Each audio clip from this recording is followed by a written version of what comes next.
We need to confirm that they will not only have an account, but also permission to draft. This is one of those things where I need both up front.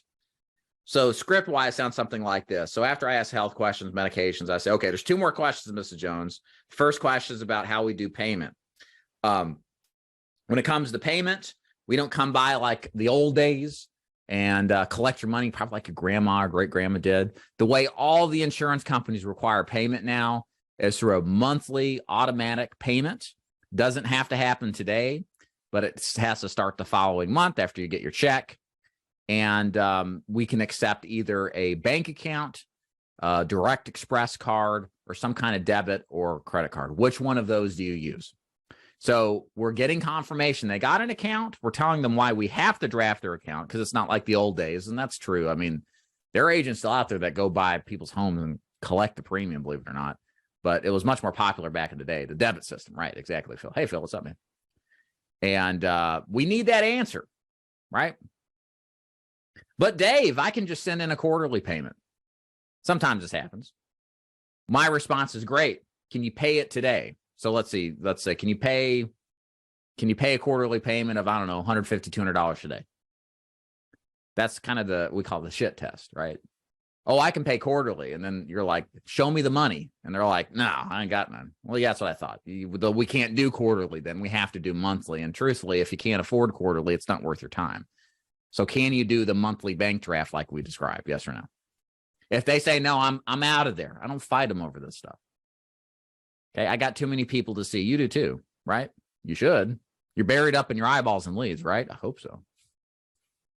I don't beg. Tell them how it is, and I'm out of there if they don't want to do it. So we got to get their bank, and most will do bank drafts these days, guys. It's usually not that bad. The final question is the budget. We call this selling the premium. Very, very important. This strategy, like inflation, the inflation talk helps us sell more because we utilize, like what Rich said a couple months ago, a price anchor, and use that price anchor to fixate how bad it could be price-wise. And then everything lower than that seems more palatable. Okay. So let's walk through this. So here's my final question, Mrs. Prospect, and has to do with price. Here's the thing. 9 out of 10 people that I see are just like you. They are on a fixed income. They get 1 check a month from Social Security Disability.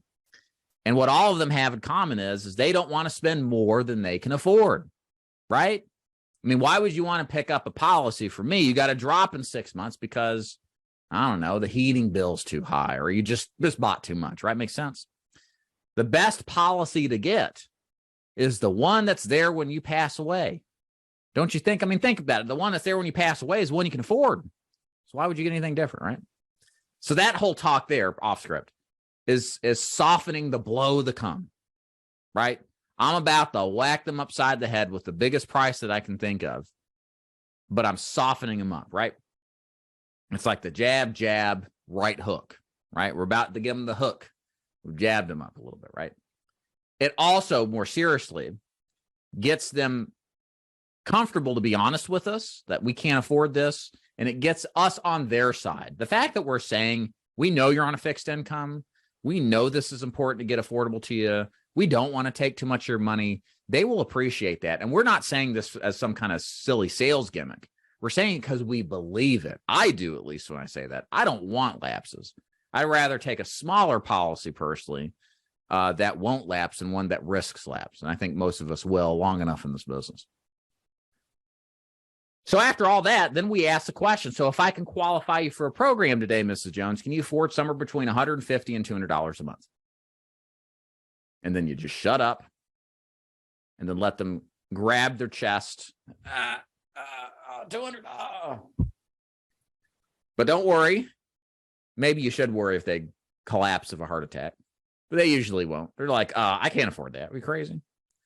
Your response to this, in person or over phone, same thing, by the way. The response to this is not to argue. Your response to this is to say, hey, no problem. So if I can find you a different program and say it was priced between $100 and $125 a month, would that fit your budget? And so we're just escalating or stair-stepping down till the client says with 100% certainty, yes, I can afford that, right? If they say, nah, I might be able to afford $100 a month, my response is, hey, that's fine. When I hear somebody say they might be able to afford it, it's still expensive. We really need something that's affordable. Don't you agree? So what if I could find something more in the range of, say, $75 to $100 a month? Would that fit your budget? Oh, yeah, I can do that. Perfect. So you say that's 100% fine. That fits your budget. Oh, yeah, for sure. Good. Now you've got their budget. Now you've got their minimally acceptable budget. You don't have price objections anymore, right? Because we've nailed that out of the way.